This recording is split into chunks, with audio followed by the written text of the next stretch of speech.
Good morning, everybody. We'll get started in just a minute.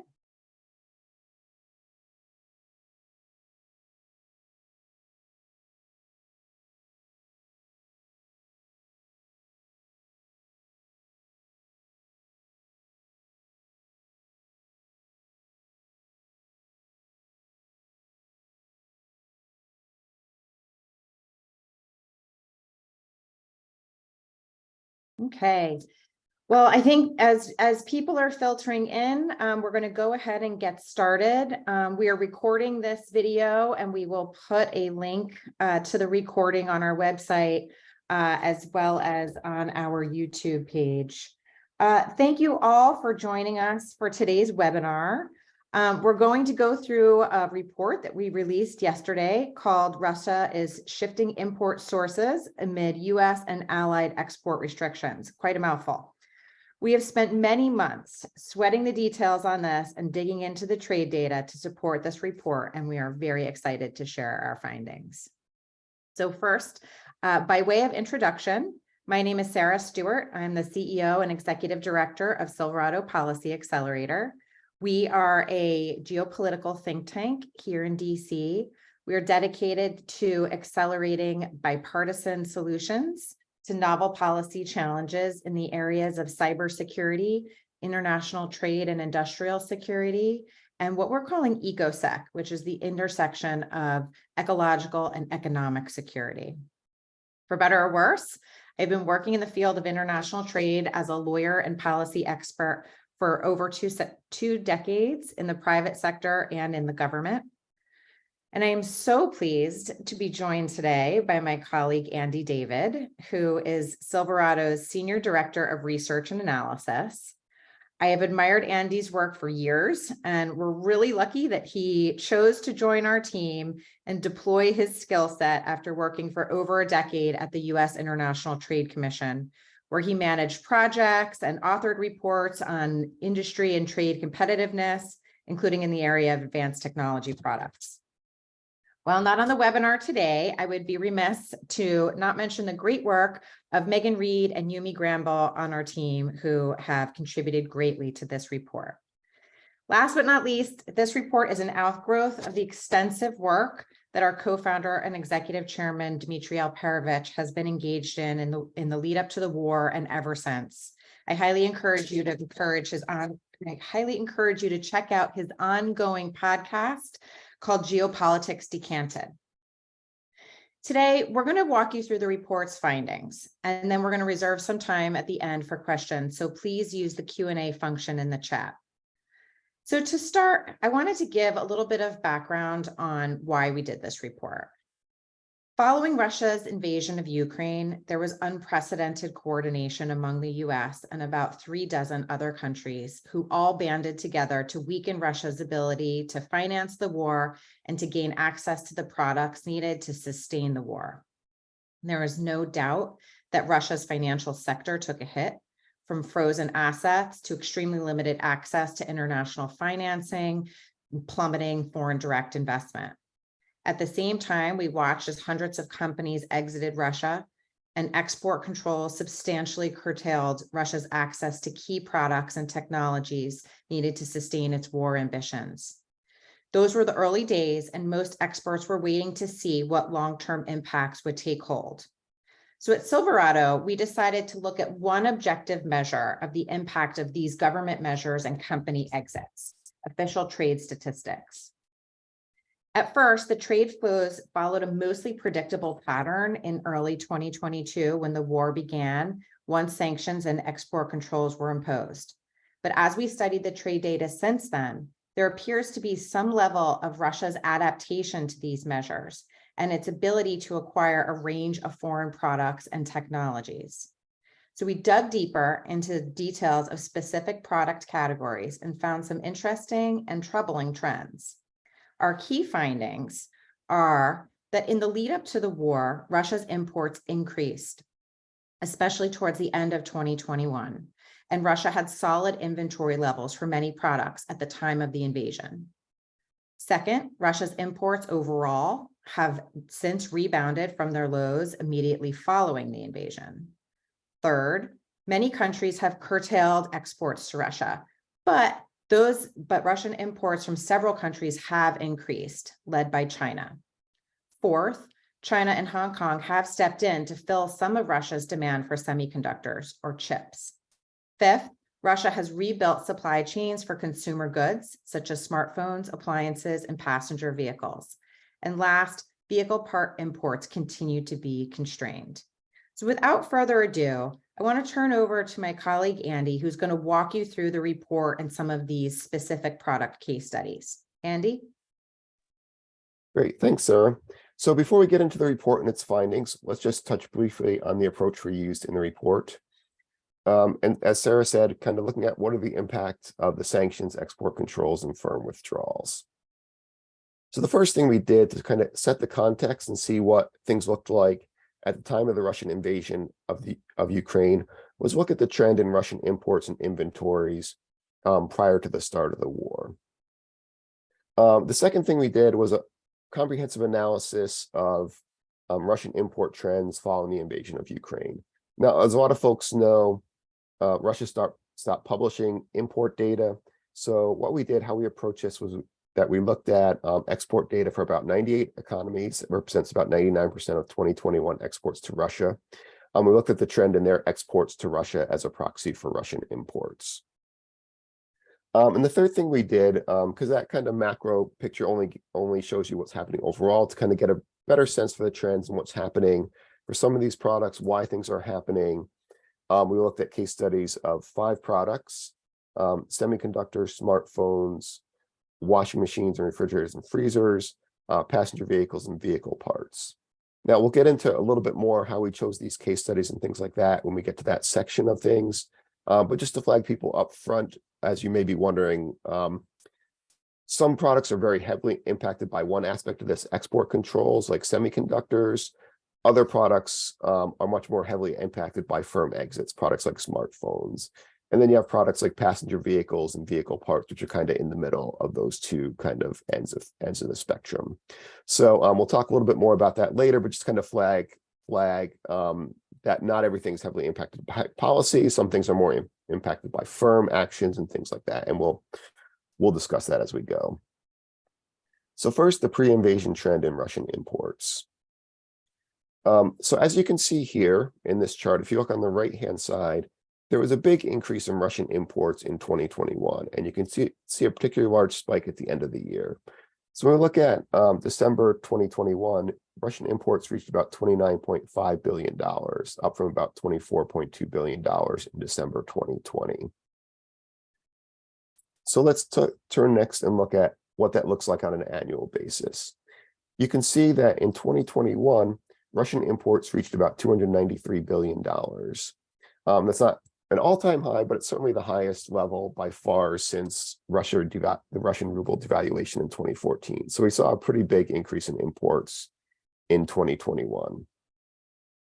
So what the products that there are a lot of products that increased, the increases across all major product categories, but some of the biggest increases were machinery, and we also saw products like information and communication technology products, and then other categories of manufactured goods. So what are the implications of this increase in imports? So 2 things. First, we'll look at inventory levels in Russia. We saw pretty strong inventory levels in January 2022, so right before the start of the invasion of Ukraine. The second implication of this is that these inventories kind of mitigated some of the initial impact of sanctions. Certainly there was pretty good inventories for a lot of products in Russia that kind of helped them withstand some of the early weeks of the sanctions. Okay, so next we'll turn to the post-invasion trend in Russian imports. So the first thing we'll see, and again, as I said, this is looking at global exports to Russia as a proxy for Russian imports. I think as we see the big increase in late 2021, as most people are familiar with, we see the drop off into 2022, and then we see a pretty significant rebound. So we can see that by September 2022, they're kind of back above the median pre-war level.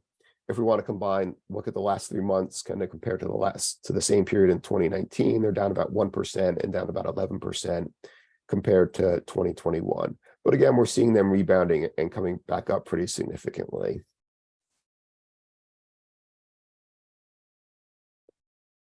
So the next question is, where are those imports coming from? So we basically see very different trends depending on which country and which region we look at. So on the top here in the black, you can see a big increase in imports from China. That's the largest by value increase in supply from October 21 to October 2022. But we also see increases from Belarus, Turkey, and former Soviet states in addition to Belarus, such as Kazakhstan. On the other side, we see a big decrease in exports from the EU. That's certainly the biggest. The US and UK, Ukraine, Japan, and some other countries as well. In terms of percentages, EU exports are down more than 50%. US and UK exports are down more than 80%. So we're seeing that a pretty big drop off in exports from those countries. Now let's look at the absolute value in terms of who was supplying Russia in October 2022. You can see that China was by far the largest supplier, $7.4 billion, followed by the EU, though the EU's exports are way down, as we kind of talked about earlier.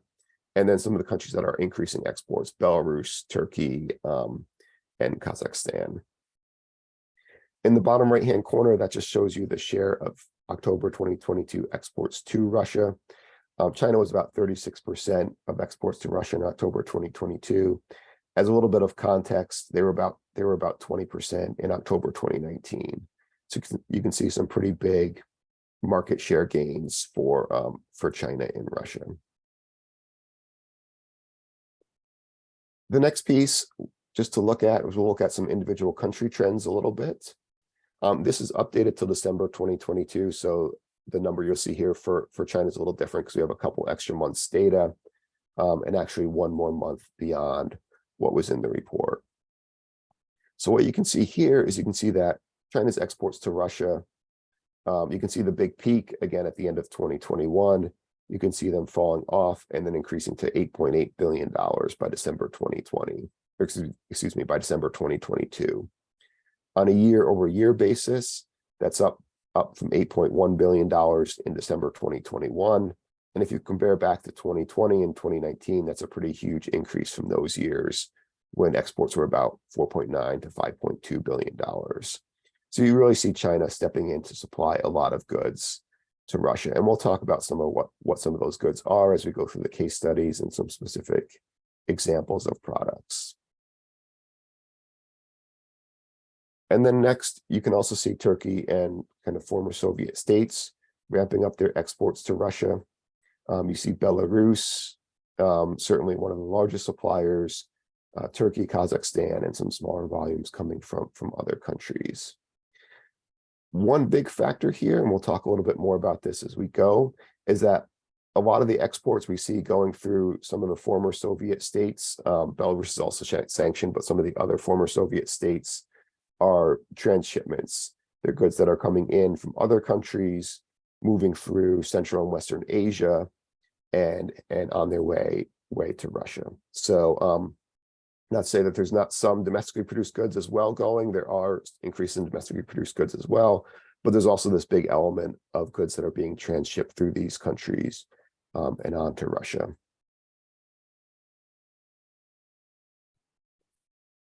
Okay, Andy, that was super helpful. I think it's a really good scene setter to look at some of those overall trends. While we can't, speculate as to, why there was a buildup at the end of 2021, our takeaway from the trade data is that it definitely positioned Russia to weather some of the early sanctions and export controls based on those inventory levels. And, as I noted, you could sort of see why, things dipped the way that they did early in 2022. But what's really interesting is watching this month by month creep back up, as Andy has noted. So let's turn to some of these case studies, Andy. Great, thanks, Sarah. And a little bit of note, we laid out the case studies up front, and the fact that, we'll see different factors, government policies and firm exits operating on different products in different ways. We also selected these case studies in order to have a pretty broad representation of, we wanted some products that were industrial in nature, some products dual use, some products consumer goods. You have a small product like a smartphone that has easy logistics, a product like a car that has more challenging logistics. So we tried to get a pretty good cross-section of products that we covered in these case studies, as well as kind of the different government actions that affected these products as we talked about. So let's dive into the case studies. And I should say from this initial discussion, we're going to focus primarily on 4 of the case studies: smartphones, appliances, vehicles, and vehicle parts. We're going to have a whole separate discussion on integrated circuits, dive a little bit deeper there after this. So we won't touch on that here, but that's coming up soon. So the first takeaway from the case studies is that the availability of substitutes can limit the impact of sanctions, export controls, and firm exits. So the first product we're going to give an example of that with is smartphones. So in the chart on the left, you can see China's exports of smartphones to Russia. So the first bar on the very far left is the first half of 2022. You see that those went from about 15.7 million units in the second half of 2021 to about 18.0 million units in the second half of 2022. So China's exports, the number of smart wireless phones they're exporting to Russia, actually increased year over year from the second half of 21 to the second half of 2022. When we look at the value on the right side, you can see that the value decreased. So what's happening here? We see some of the major smartphone manufacturers exiting the Russian market, but then we see the Chinese brands stepping in to fill that gap. So you may not be able to get certain phone models, or maybe a little harder to get certain phone models that you want. We'll talk about the parallel imports in just a minute, but the Chinese phones are a pretty good substitute for those models.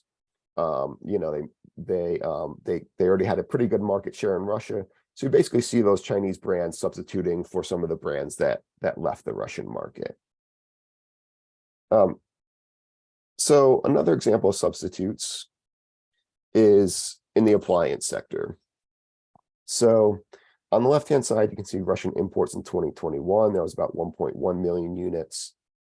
China was the leading supplier, followed by the EU as the second largest supplier. In the middle is the Russian market, about 4.7 million units. So you can see a lot of that supplied by domestic production, but a big part of that is also production by Western brands who then exited the Russian market. So you have that loss of supply from the EU suppliers, the second largest shipper to the Russian market, and then you have the loss of production by those firms within Russia.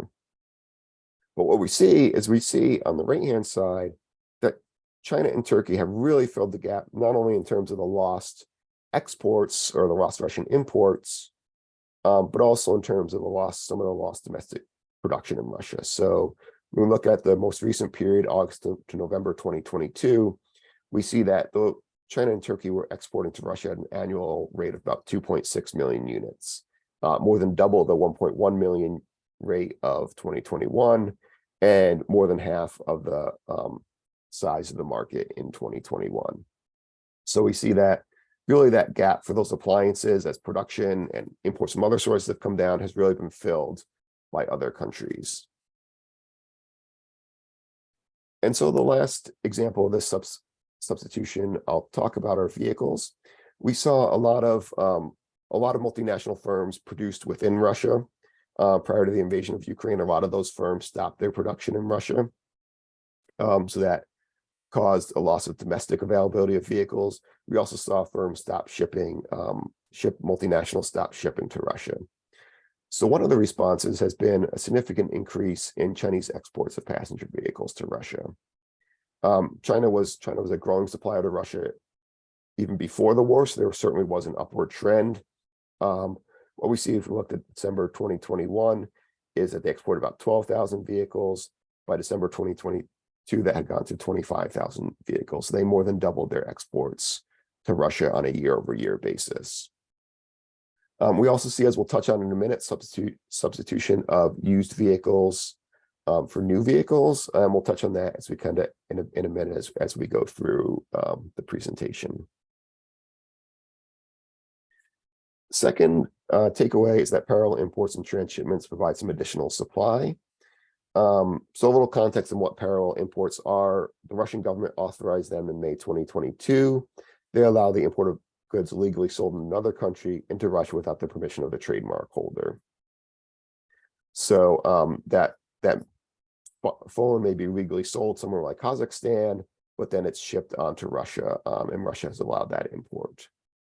According to a Russian government official, parallel imports in December 2022 had reached about $20 billion for the year. So we see a pretty significant volume coming in from what the Russian officials had said, and I'll show you a chart as well where we can kind of show some of those products actually going into Russia. So this is just one example of Armenia. Certainly there's many other countries that are being transshipped through, products being transshipped through in Central and Western Asia. But what you can see here are in the green is Armenia's imports from the world. We see those pretty huge increase in those imports in the late summer into the fall, kind of falling off a little bit in the more recent months. But then we see a pretty exactly the blue line is their exports to Russia, which pretty closely mirrors Armenia's import. So it's pretty clear these goods are coming in and then going out to Russia. And of course, there's lots of media reports and things like that covering that you can also kind of look to see that those transshipments are happening. So the third takeaway is that we're kind of acquiring or using substitutes more difficult. It has taken Russia more time to adapt. And I think vehicle parts is a good example of this. Russia has been reliant not only on imports of vehicle parts, but on foreign manufacturers that had manufacturing plants within Russia, some of which closed down their plants. And we've seen reports of Russian vehicles being built without airbags, without other safety equipment, without environmental pollution control equipment. And certainly when we kind of turn and look at the import side, we really don't see those imports having rebounded to nearly the level that there were before the war. Now, certainly there's vehicle plants closed down and things like that affect the level of demand. But when we look at kind of the anecdotal information out there, it does appear that Russia is really struggling to find and bring in these auto parts, and that's kind of been a slow process to rebuild that supply chain. So in addition, we kind of looked at how much was coming in. There were other impacts such as price increases and less product variety. I do want to caution on the price increases that's not universal. So we'll touch on that in just a minute. So this is what I referred to earlier. So on the vehicle side, we see not only Chinese vehicles substituting, but we see used vehicles substituting. So the blue line you can see here is exports of new vehicles to Russia by Germany, Japan, and Korea. And you can see that falls to near zero right after the invasion of Russia. The green line is used vehicle exports to Russia. And you can see a pretty substantial increase in those exports to Russia. So on the one hand, they're still getting vehicles, they're substituting used vehicles for new vehicles. But on the other hand, they're not getting the same quality of products, they're not getting the same product variety they had before the war. There are transshipments of new vehicles that occur through Central and Western Asia. So certainly there's some supply coming in, but definitely we see kind of what's substituting in is not the same quality of product that might have been there before the war. And then you can see here, these are the unit value of used vehicle exports from Japan to Russia. We see those going up. Certainly there could be product variety mixes in here and things like that, but these are kind of similar engine size vehicles. We hear about this in kind of some of the anecdotal information too, coming out of Russia, that there are higher used vehicle prices. So certainly we see an effect on the vehicle prices. It's just one example of potential price increases. But I do want to kind of caution against looking at the trade data and assuming that these price increases are universal. And also assuming that if there's a retail price increase, that may be reflected in trade data unit value increases. So if we're talking about a parallel import of a smartphone, it probably is going to be a little bit more expensive because it's got to transit through all those other countries. It's resold, things like that. But when we look at what China is exporting to Russia, and they're the major supplier to Russia, we see that January, February 2022, mostly pre-invasion, the unit value of an export of a smartphone was about $212. March, December, the unit value was $113. So as we see these Chinese brands substituting in, we see actually a lower price product going into China in terms of trade data, and we can see that in other products as well. So just a caution on kind of assumptions around values and things like that, that it's kind of complex and it varies a lot by product. Okay, so now integrated circuits. So integrated circuits, I think, most people think semiconductors or chips. So we talk about integrated circuits here. There's some narrow nuances in trade data, but I think broadly what we're talking about here is a good chunk of the semiconductor market and trade. So as we look at that, let's look at integrated circuits here before the war. So again, we'll kind of go back. We'll kind of do a little bit of this historical stuff, and you see there's a pretty big increase in imports of integrated circuits.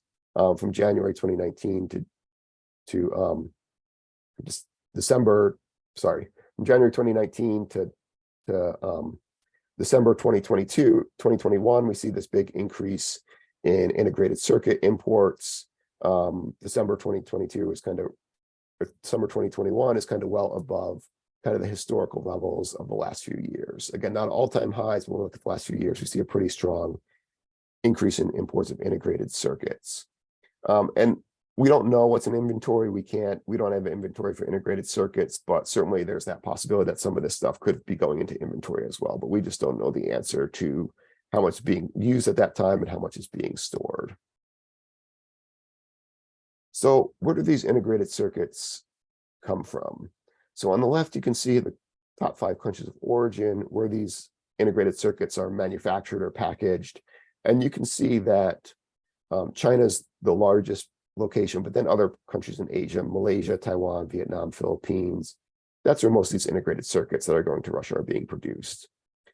But in general, they don't go directly from these countries to Russia. They pass through primarily the Netherlands and Hong Kong are the 2 biggest ones.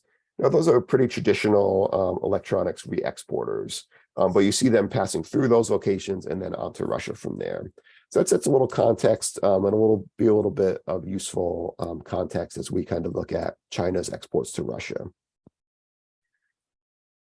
So now we do the same kind of thing. We're looking at exports of integrated circuits to Russia by value. We can see this big increase, as we talked about, prior to the Russian invasion of Ukraine, then the fall off, and we gradually see things start to come back. China and Hong Kong are the 2 major suppliers here. Certainly the exports to Russia are down from pre-war levels, but I think of concern is that we see that Russia is still able to get a pretty significant supply of these semiconductors coming into the country. And this breaks down China and Hong Kong's exports to Russia over time. You can see Hong Kong's going up again prior to the invasion, coming down, and then in the last few months we've seen a pretty significant increase, and their data is available through November so far. China, again, we see a big increase kind of immediately after the invasion, falling off a little bit, and then a pretty huge increase in December 2022. And we don't have Hong Kong's data yet, so we don't know what that aggregated number is going to be, how that compares to the pre-war levels quite yet for December 2022. But you see that big supply coming from China. Now, again, the caveat that this is a direct shipment, so it's not, these are where products are shipped from. It's not necessarily country of origin, as we talked about that kind of difference up above. Okay, so with that, I'll turn it back over to Sarah to talk us through the recommendations. Fantastic, Andy. Thank you so much. That was extremely detailed, thorough analysis. And I think, there's lots of different reasons why we're seeing the patterns. But, one thing that is really clear to me in looking at some of this data is that there is a level of adaptation that is happening here by Russia for some of these products, some of which could be aiding in the war effort. And so it really begs the question of, what more can we be doing, not just from a US government perspective, but collectively among partner governments, as well as, in coordination with the private sector, who's really on the front lines and of some of the supply chains. And, many of which of those companies who have pulled out and, are losing the market share that they once had as others are stepping in. So, as we think about kind of as we move forward here, to the extent that Russia is going to continue on this path, our view is that all tools should be brought to bear to stop Russia's war ambitions and to really deliver the final blows to its ability to access financing and to access the products and technologies that it needs. We've seen some really extraordinary efforts by our government as well as other governments in terms of the scope of sanctions and export controls, which is unprecedented, and in terms of coordinated enforcement efforts, which has been great. But again, when we're talking about existential crisis like this and this war effort, everything that we can do to enhance our capabilities, we should be doing. So we've got a few key recommendations in our report. The first is to create a joint interagency task force on export enforcement.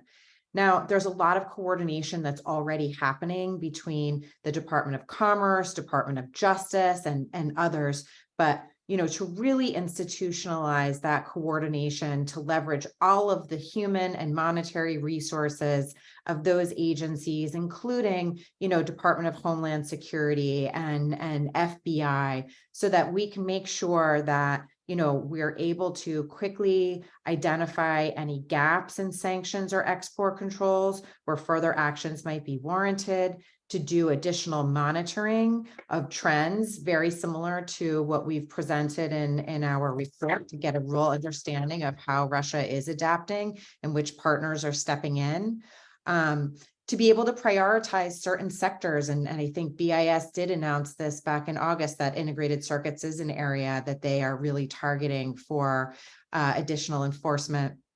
And to pursue civil and criminal penalties to the fullest extent possible, to put people on notice that if you're going to evade sanctions or undermine sanctions or contravene export controls, that you will be held accountable.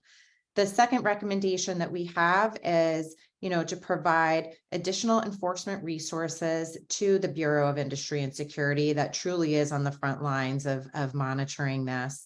I think having the human resources, technology resources, extra budget will go a long way to aid in the efforts that they've already been making. As I mentioned, prioritizing the semiconductor sector in particular, of the products that we've looked at here, simply because of their use in dual use products that can be used by both, for consumer applications and for military applications. And then finally, we recommend establishing a private sector export enforcement advisory committee.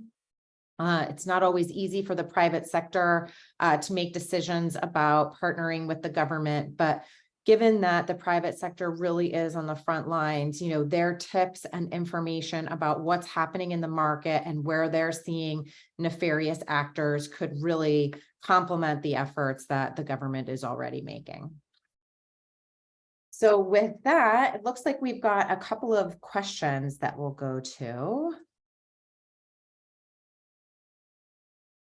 One of the questions is, so you have these recommendations for the United States, but do you also have specific recommendations for the EU, both in terms of policy and firms? And is there anything specific for the automobile sector that you would recommend? I can say that the same recommendations that we have for the United States government, I would encourage all of our key partners and allies to heed, because we are not alone as a government in having multiple agencies who have important enforcement and oversight authorities in this area. So really enhancing the coordination and collaboration among all of those agencies, whether in the US or abroad, is critical. And I'm sure that the agencies are speaking to one another, government to government counterparts, and encourage that to continue so that there's as broad of impact as possible. I do not have specific recommendations for the automobile sector, but that is a good question. I don't know, Andy, if you have anything to add there, but certainly an area that we can follow up. Yeah, I think certainly an area that we can follow up on. Certainly a lot of a lot of complex supply chain issues there. So I think it's something we can take a look at a little bit further. Great. And then Andy, why don't you take the next question, which regards slide 19. Okay. Maybe we can pull that back up here.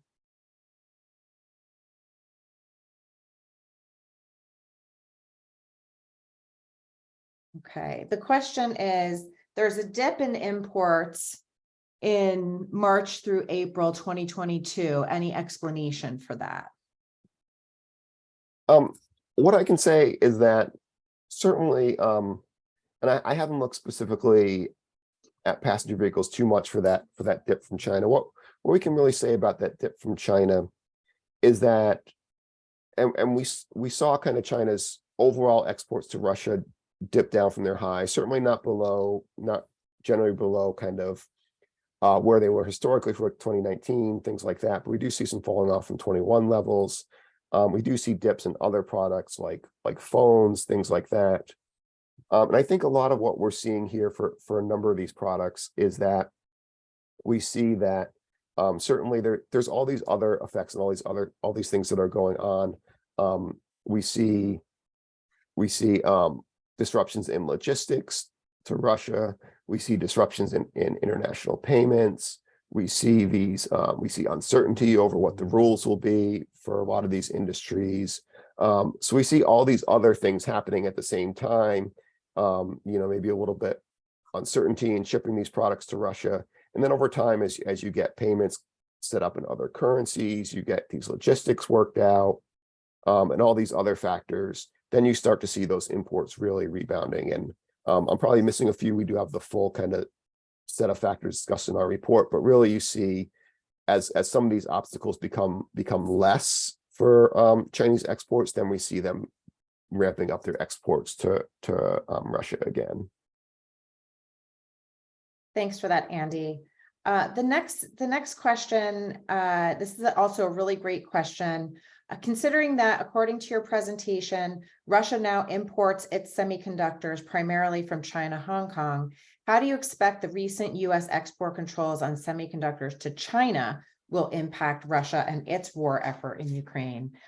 This is obviously, something that really underscores how important semiconductor technology is.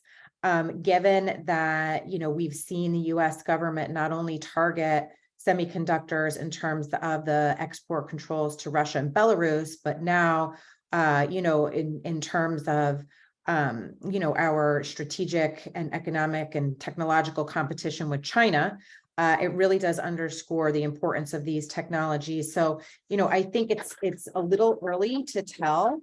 But I am hopeful that some of those restrictions will help with, us seeing further increases in exports from China to Russia. I think we're going to have to continue to monitor these trade statistics. We're really on a month-to-month basis at this point, trying to understand these trends. And sometimes the data, is lagging a little bit from what's actually happening in real time. But it's a great segue to, our plans from here, which is, this is not the end of the report. This is really a report that gives us a snapshot of pre-war and what has happened since the war, but we intend to continue to monitor all of this data and these product categories and potentially others so that we can see where things are trending and what other external factors may be able to provide some further insights. And one of those would be, additional government measures such as, further export controls either on Russia or Belarus or on the countries that are shipping to them. So with that, we are going to conclude the webinar. We really appreciate everybody's interest and time in listening to us and hearing about our findings and recommendations. We'll have all of this information on our website, a copy of this recording, and encourage further questions or comments as you read through the report. Thank you so much, Andy, for all of your work. Thanks to the team, and hope everyone has a nice day.